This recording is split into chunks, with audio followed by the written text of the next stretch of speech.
Donc, bonsoir, bienvenue à la séance extraordinaire du 7 avril 2017. Vous avez tous reçu votre avis de convocation. Oui.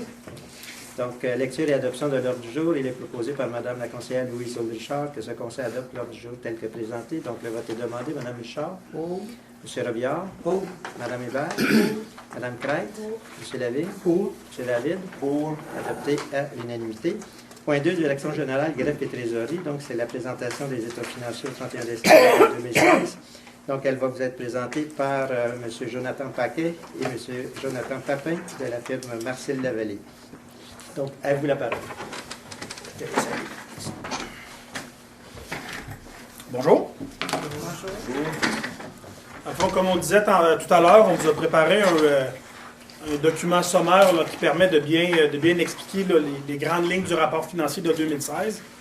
Dans le fond, si je peux commencer, la première section, vous voyez, section état financier. Première page qu'on va, dans le fond, passer ensemble, c'est, dans le fond, le rapport de l'auditeur indépendant. Et qu'est-ce que c'est ça exactement? C'est, dans le fond, le rapport d'audit qu'on vient... nous, dans le fond, on vient s'adresser aux membres du conseil de la municipalité du Lac-Simon.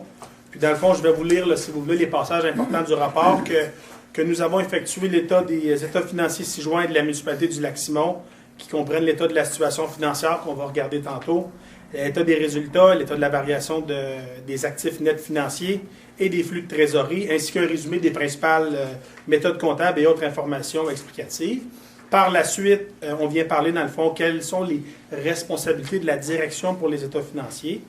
La direction est responsable de la préparation, de la présentation fidèle, de ces états financiers, conformément aux normes comptables canadiennes pour le secteur public, qui sont les normes que les municipalités doivent appliquer, puis elles aussi responsables du contrôle interne qu'elles considèrent nécessaire pour s'assurer que les états financiers ne présentent pas d'erreurs résultant d'erreurs d'anomalies significatives qui est provenant d'erreurs ou de fraude. Par la suite, on vient, dans le fond, présenter quelle est la responsabilité de l'auditeur. Nous, dans le fond, notre but, c'est d'exprimer une opinion sur les états financiers basée sur notre travail d'audit. On fait notre travail en fonction des normes d'audit généralement reconnues du Canada, qui est, dans le fond, le but de notre audit, c'est d'obtenir une assurance raisonnable que les états financiers ne comportent pas d'anomalies significatives. Puis par la suite, on va venir mentionner ce qui implique un audit. Un audit implique certaines procédures qu'on vient faire qui relèvent du jugement de l'auditeur pour obtenir le niveau d'assurance qu'on a besoin. Puis, dans le fond, par la suite, on vient, dans le fond, présenter le fait que, si vous voulez, quelle est notre opinion sur les états financiers.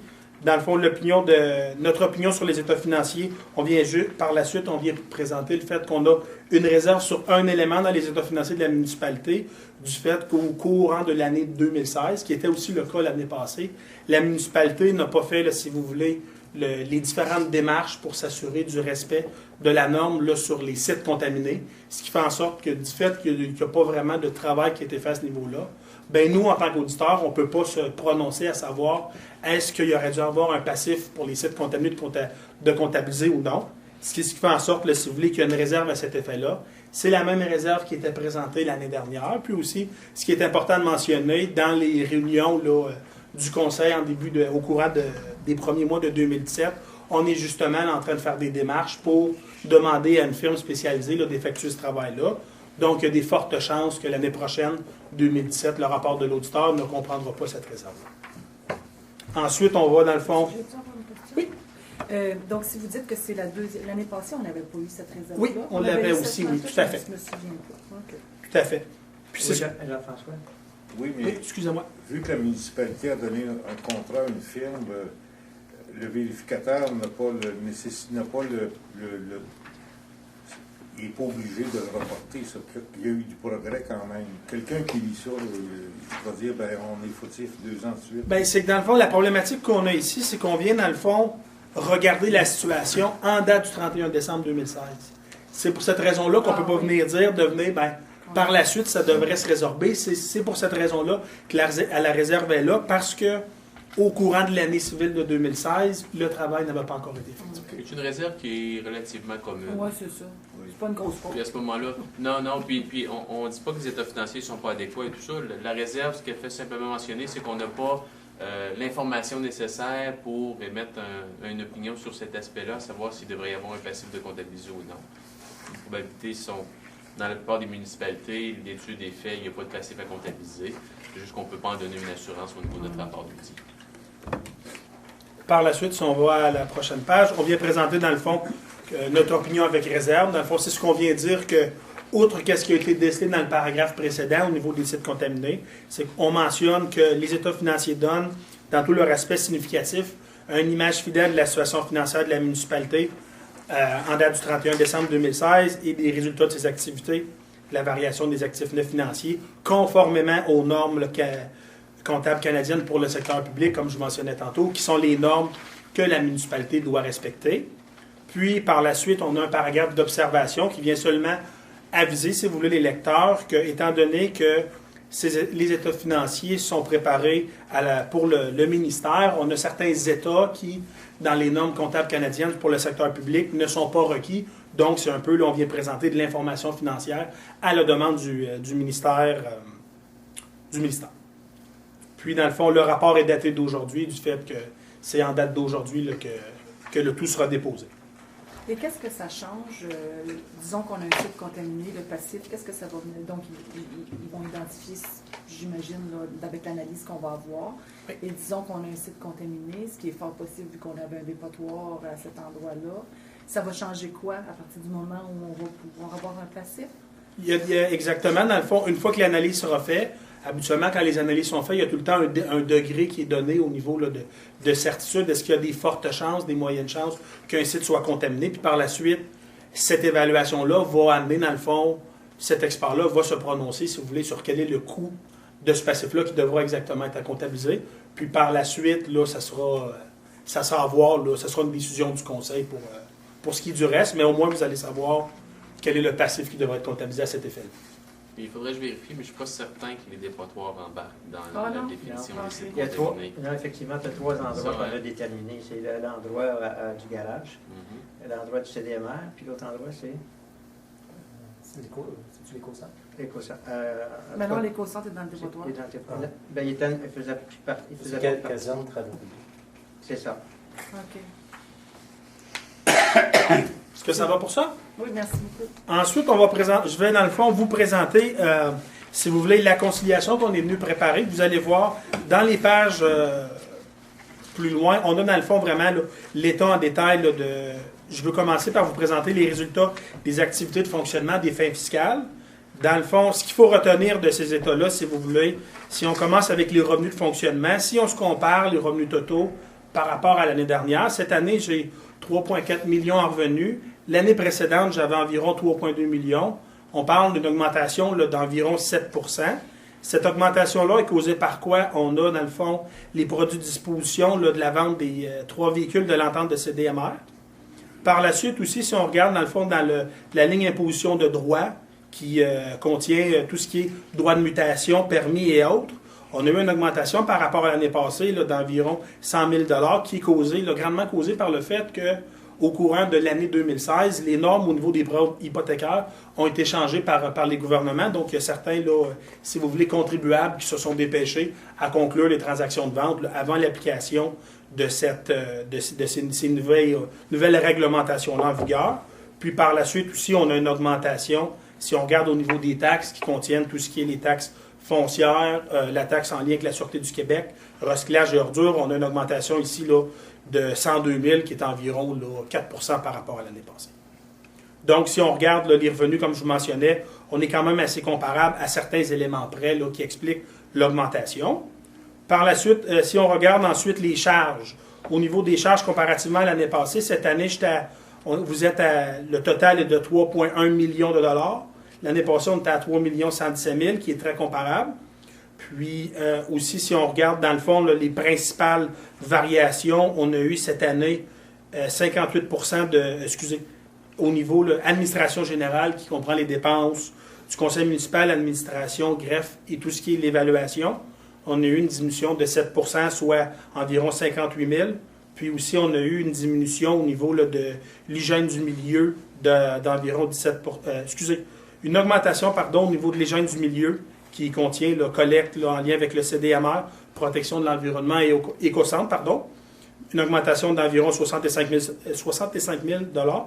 soit 17 qui est grandement en lien là, avec tout ce qui est l'entente CDMR. Là, on a eu fin de l'entente au courant de l'année avec les 4 municipalités, puis aussi d'autres frais connexes qui ont été engagés en lien avec la nouvelle entente. Puis si on regarde aussi encore une fois, si on compare le total des charges de cette année, le 3 122 000, si je le compare avec ce qui avait été budgété, si vous voulez, au courant de l'année 2016, le budget est environ à 3,3 millions. Donc, on a, dans le fond, eu une diminution, si vous voulez, des charges réelles versus budgétées d'environ 5 %. Puis, par la suite, on vient présenter le fait que revenus moins charges, on est à un excédent de 307 000. Puis, par la suite, on vient présenter le fait qu'il y a certaines réserves qui ont été, si vous voulez, utilisées cette année parce qu'il y a des dépenses qui ont été engagées en conséquence. Avantages sociaux pour 18 000 un petit montant non significatif pour le développement du lac Roche. Puis par la suite, on vient réduire de ce montant-là environ 215 000 qui, dans le fond, se trouve avec les acquisitions d'immobilisation qui n'ont pas été financées par aucune dette, donc qui ont été supportées par les activités de fonctionnement de l'année courante, pour arriver là, avec un excédent des activités de fonctionnement à des fins fiscales d'environ 112 000 Puis lorsqu'on regarde, si vous voulez, là, le détail des acquisitions qui ont été supportées là, par l'excédent de fonctionnement, on a dans le fond, on retrouve dans ceci majoritairement là, l'élément le plus important, les travaux qui ont été reliés au centre communautaire de 155 000, puis certains autres là, qui constituent le 214 000 Puis si on regarde aussi là, l'excédent de l'année, on était à 112 000, l'année passée on était à 130 000, donc quand même là, très comparable à ce niveau-là. Est-ce que ça va pour ça? Mm-hmm. Ensuite, si on continue, on va maintenant regarder les résultats pour les activités d'investissement des fins fiscales. Ce qu'on vient faire ici, dans le fond, c'est qu'on va venir comparer les revenus d'investissement avec, dans le fond, les dépenses en infrastructure, en immobilisation au courant de l'année. Les revenus d'investissement qu'on avait au courant de l'année, on a la taxe là, pour la réfection des chemins, qui est très comparable avec l'année passée, 216 000 Par la suite, certains revenus de transfert, notamment le programme TEC, qui a été utilisé là, à 163 000 pour des travaux sur les chemins de la Presqu'île et du Tour du Lac. Puis par la suite, on avait aussi une subvention discrétionnaire là, en lien avec le programme d'aide à l'amélioration du réseau routier municipal de 20 000, donc qui explique le 183 000. Puis on avait aussi là, l'utilisation, si vous voulez, des fonds qui sont réservés provenant là, de l'exploitation d'une carrière sablière sur le territoire de la municipalité, là, ce que l'excavation Jacques Lirette paie là, en fonction du tonnage. Donc, ça vient expliquer là, qu'on a environ 500 000 qui provenaient de ces revenus-là. On le compare avec les acquisitions qu'on a eues dans l'année, environ là, 1 265 000 en investissement, qui sont détaillés plus bas. J'attirerai peut-être votre attention sur les plus importantes de l'année. Les plus importantes, on a eu l'acquisition là, du terrain là, pour le centre communautaire de 336 000 Par la suite, travaux importants d'asphaltage, chemin Tour du Lac et la Presqu'île pour environ presque 500 000 Et par la suite, là, on a eu l'acquisition avec la municipalité de Chénéville du camion Freightliner 2017 en lien avec la nouvelle entente là, CDMR pour la collecte des ordures. Puis par la suite, si on revient un petit peu plus haut, donc si on présente, j'ai 500 000 de revenus d'investissement, j'ai fait quasiment 1,3 million d'acquisitions d'immobilisation, donc je me retrouve en situation, si vous voulez, de déficit de 770 000. Par la suite, on vient expliquer, si vous voulez, ce manque à gagner-là. La municipalité a obtenu du financement pour l'acquisition de certaines immobilisations via des contrats de crédit-bail, des contrats de location. On a les kits de service. Ensuite, il y a aussi le fait avec le rachat du Freightliner 2014 et aussi le contrat de location en lien avec l'achat du nouveau Freightliner 2017 de 146 000 Par la suite, comme je vous mentionnais dans la page précédente, j'ai environ 215 000 d'immobilisation qui ont été supportés par le surplus généré de l'année, donc ce qui avait été expliqué à la page précédente. Et par la suite, il y a certaines immobilisations qui avaient été financées à même l'excédent de fonctionnement affecté. On avait eu, dans le fond, la portion du terrain pour le centre communautaire qui a été financé par le surplus libre. L'asphaltage au quai public était la même chose. Puis aussi, on est venu utiliser la réserve, l'excédent de fonctionnement affecté pour le centre communautaire pour certains travaux. Ce qui fait en sorte que cette année, si vous voulez, les résultats pour les activités d'investissement des fins fiscales présentent là, un déficit ou un excédent de 0. Est-ce que vous avez des questions en lien avec ça? Parfait. Et ensuite, si vous voulez, la dernière page, si vous voulez, c'est une réconciliation qu'on va partir de l'excédent des activités de fonctionnement des fins fiscales pour le ramener à des fins comptables. Il va y avoir une série d'ajustements qui devront être, si vous voulez, apportés pour qu'on reparte des données fiscales, pour les ramener, si vous voulez, selon les normes du secteur public. Donc, on va partir de notre excédent tantôt là, de fonctionnement des fins fiscales, le 112 000 $. Par la suite, si vous voulez, on doit venir ajouter à ça les acquisitions d'immobilisation et le remboursement de la dette à long terme, parce que si vous voulez, au niveau comptable, ce ne sont pas considérés comme des dépenses. Et par la suite, je viens faire une série d'ajustements qui, dans le fond, pour commencer, j'ai l'amortissement des immobilisations qu'on vient déduire du fait que lorsque la municipalité acquiert des immobilisations, les immobilisations sont amorties selon la durée de vie utile de chacune d'entre elles en fonction des estimés qui sont faits. Puis cette année, pourquoi j'ai plus d'amortissement? C'est parce que j'ai fait beaucoup plus d'acquisitions au courant de l'année. Par la suite, là, je viens aussi enlever là, le produit de disposition des immobilisations qui ont été vendus au courant de l'année. J'ai aussi le fait que j'ai utilisé, si vous voulez, un excédent de fonctionnement affecté du centre communautaire. Je viens de l'enlever du fait que ça ne doit pas être considéré, si vous voulez, au niveau fiscal. Je viens également enlever l'utilisation du surplus libre pour les immobilisations, comme j'ai mentionné tantôt. Le surplus libre avait été utilisé pour acquérir le terrain en vue de le nouveau centre communautaire, puis aussi pour couvrir l'asphaltage au quai public. Ensuite, on a aussi là, la perte sur disposition d'immobilisation qui a été réalisée au courant de l'année. Si vous voulez, cette perte-là, c'est en lien qu'on vient toujours comparer. Qu'est-ce qu'on avait pris au départ comme estimé de dire, par exemple, le véhicule va me durer 10 ans, puis je vais l'amortir temps par année, versus quand on l'a revendu, puis on a des petites différences ici, mais ce n'est pas des montants significatifs compte tenu là, de l'ampleur des véhicules qui ont été vendus à cet effet-là. Ensuite, je viens aussi enlever, là, si vous voulez, le financement que j'aurais reçu pour des immobilisations du fait qu'au niveau comptable, ce n'est pas un revenu, ce n'est pas une dépense. Puis je viens aussi enlever là, les différentes dépenses de fonctionnement qui ont été supportées par l'excédent accumulé, comme je parlais tantôt, là, les avantages sociaux, puis aussi là, le développement du Lacroche. Donc, ce qui nous apporte là, ce qui nous amène à un excédent des fins comptables d'environ 494 000 $, comparativement à 154 000 l'année passée. Est-ce que c'est un excédent réel? Ce n'est pas un excédent réel parce que, si vous voulez, ça prend vraiment en considération les données comptables. Je vous dirais, l'excédent réel, beaucoup plus représentatif, est d'utiliser l'excédent de fonctionnement des fins fiscales qu'on a eu, qu'on vous a présenté tantôt à la première page, là, qui était le montant là, de 112 000. C'est que ça dépend un petit peu comment vous définissez votre excédent. C'est pas un excédent dans le sens que ces sommes-là sont disponibles pour une utilisation. C'est pas des montants qui sont dans la caisse. C'est des montants qui vont venir augmenter l'excédent cumulé de municipalités, mais ce n'est pas nécessairement des excédents qui sont disponibles pour dépenser sur des dépenses ou sur d'autres investissements. Non, ça implique des amortissements, tout ça, des choses comme ça. Oui, c'est que c'est pas des sommes. Lorsqu'on, à titre d'exemple, si la municipalité faisait une acquisition d'une immobilisation, construisait une immobilisation au coût d'1 million, puis cet argent-là serait disponible au compte bancaire causé par une série d'excédents au niveau des années précédentes. Bien, au niveau fiscal, si cette immobilisation-là est payée comptant, au niveau fiscal, je vais me retrouver que j'ai aucun surplus. J'ai acquis une immobilisation pour 1 million, je l'ai payé comptant. Au niveau fiscal, on arrive à 0. Au niveau comptable, ben, on va pas considérer que c'est 1 million-là qui a été investi d'une dépense dans l'année où on l'a investi. Donc, ça va venir augmenter notre excédent d'1 million.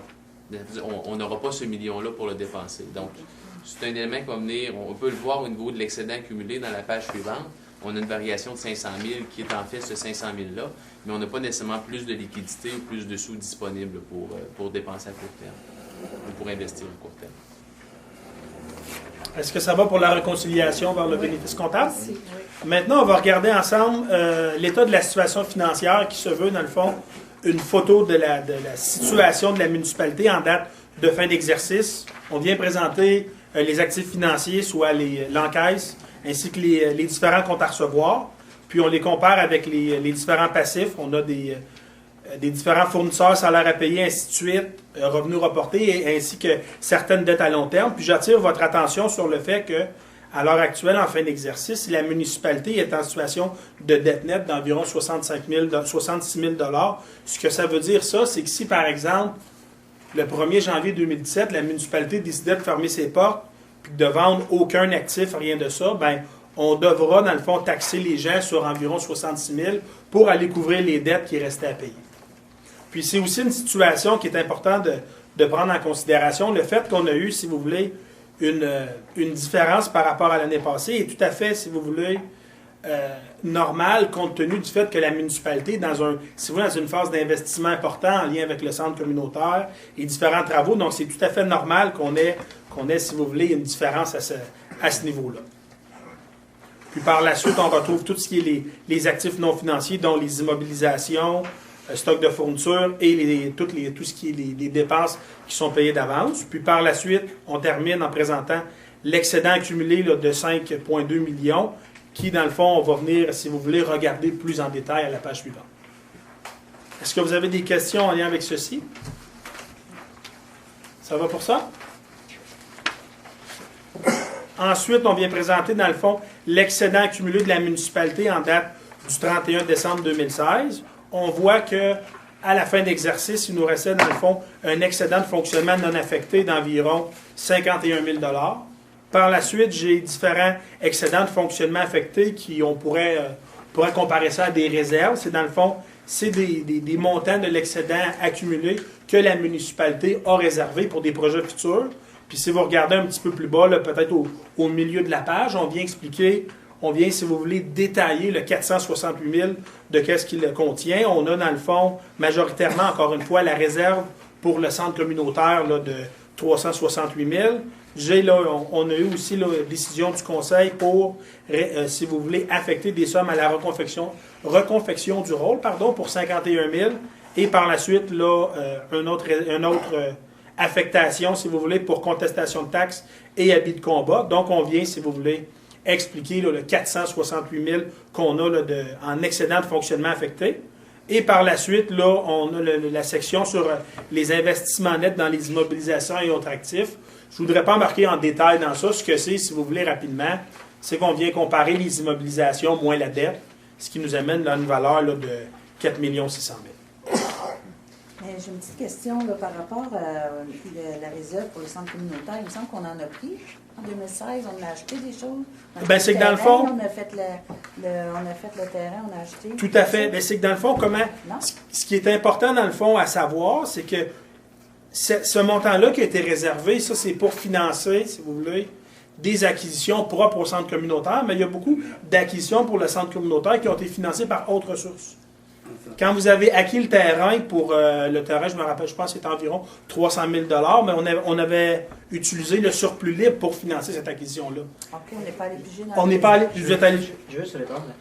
On avait 400 000. Ouais. Sur le 400 000, si vous vous souvenez, c'est qu'on a donné un mandat à une firme pour, à ce moment-là, préparer un projet pour... Le plan. Donc, ça a coûté 32 000. Tout ça. C'est pour ça qu'il est rendu à 368 000. Mais le terrain, on l'a pris ailleurs, puis l'aménagement du terrain, l'achat et l'aménagement du terrain. Le surplus, ça a été l'acquisition du terrain. OK. Et le reste, ça a été à même le surplus de l'année 2016. De l'exercice. C'est qu'il y avait le surplus libre et il y avait la réserve pour le centre communautaire. C'était deux choses différentes. Exactement. Oui. Merci beaucoup. Est-ce que ça va pour ça? Oui. À la page 13, on voit toutes sortes de notes, là, note 5, note 6. Ils sont où ces notes-là? Ils sont toutes dans le détail du Ils rapport. sont toutes dans le gros document, OK, tout à parce fait. que je regardais ici, je ne les voyais pas. C'est dans le fond, on vient, si vous voulez, juste présenter la composition de chacun des éléments plus en détail pour fin du ministère. Tout à fait, tout à fait. Puis par la suite, vous allez voir à titre informatif, si on continue les pages, on vous a dans le fond présenté le résultat détaillé de l'année, qui vient dans le fond, si vous voulez, le résultat en fonction des normes du secteur public, qu'on vient, si vous voulez, présenter le fait que les résultats comptables présentant un surplus d'environ 495 000, qu'on vous a expliqué tantôt là, d'une façon plus compréhensive. Par la suite, si on continue, on va retrouver également l'excédent de fonctionnement des fins fiscales, qui est dans le fond l'état qui est demandé par le ministère, qu'on vous a expliqué tantôt là, d'une manière plus facile à comprendre. C'est les deux mêmes rapports, dans le fond, c'est juste qu'on le présente dans une chronologie, disons, un petit peu différente, que ce soit un petit peu plus compréhensible. Plus facile à comprendre. C'est à peu près le même niveau de détail, c'est juste que quand on part à partir vraiment de l'état, c'est un petit peu plus difficile à suivre. Puis il mélange un petit peu deux choses au niveau des états qu'on dissocie pour fin de présentation. Est-ce que ça va pour ça? Maintenant, dans le fond, on va conclure, si vous voulez, avec le rapport de l'auditeur indépendant sur le taux global de taxation réelle de la municipalité. Encore une fois, on s'adresse aux membres du conseil de la municipalité du Lac-Simon, comme quoi que nous avons effectué un audit de l'État établissement, le taux global de taxation réelle de la municipalité pour l'exercice clos le 31 décembre, en fonction, là, si vous voulez, des différentes là, dispositions réglementaires, exigences légales qu'on doit respecter. Par la suite, on vient présenter encore une fois la responsabilité de la direction pour l'État établissement, le taux global de taxation réelle. Encore une fois, la direction est responsable de l'établissement du taux global de taxation réelle conformément aux exigences légales. Puis encore une fois, là, du contrôle interne. Ensuite, on va venir, si vous voulez, détailler les responsabilités de l'auditeur. Encore une fois, on va venir, dans le fond, effectuer l'audit en fonction là, du respect des normes d'audit généralement reconnues du Canada. Et on vient mentionner aussi qu'est-ce qui implique un audit et que les procédures d'audit relèvent là, du jugement de l'auditeur. Et par la suite, dans le fond, nous, on estime qu'avec le travail qu'on a effectué, qu'on a obtenu suffisamment d'éléments probants et appropriés pour se fonder une opinion, parce que c'est le but, si vous voulez, là, du présent rapport. Puis, à notre avis, l'État établissant le taux global de taxation réelle de la municipalité de Lac-Simon pour l'exercice clos 31 décembre 2016 a été établi à tout aspect significatif, conformément aux exigences légales qui étaient imposées. Puis, par la suite, là, on vient encore une fois mentionner que le fait que c'est vraiment là, que l'État est... On est dans le fond venu préparer ceci afin de s'assurer que la municipalité se conforme à l'article 105 de la loi sur Cité et Ville. Donc, c'est ce qui fait le tour là, de la présentation. Est-ce que vous aviez des questions? Juste pour être sûr là, de bien comprendre, là, l'excédent réel, ce serait notre surplus libre là, de 111 000, c'est ça? Mais on ne l'a pas appliqué à une réserve quelconque. On l'a-tu appliqué quelque part? Mais c'est que dans le fond, ce surplus libre-là, dans le fond, ce montant-là de 111 000 s'en va dans votre surplus non affecté de l'année. Puis, on est parti du montant de l'année passée. On a, dans le fond, rajouté ce montant-là de l'année de 112 000. Puis, par la suite, si vous voulez, on est venu utiliser le surplus libre pour constituer certaines réserves, comme on avait parlé tantôt, oui, les excédents de fonctionnement. Puis, on est venu aussi couvrir certains achats, certaines acquisitions d'immobilisation, ce qui fait en sorte que, si vous retournez à la page 16.1, qu'on finissait avec un surplus là, de 51 000 $.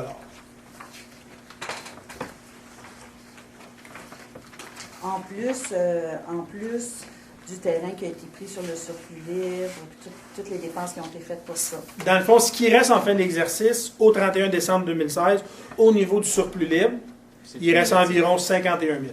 Ça, c'est le cumulatif de tous les exercices. Dans le fond, c'est les surplus libres de tous les exercices, moins ce qui a été affecté à des réserves, à des affectations, puis moins ce qui a été utilisé pour des fins d'investissement.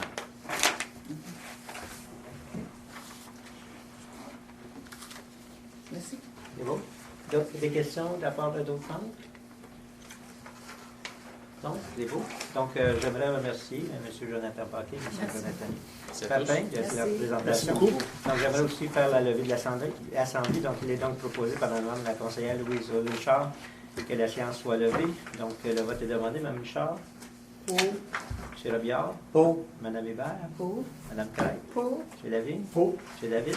Pour. Donc, merci beaucoup. Merci beaucoup.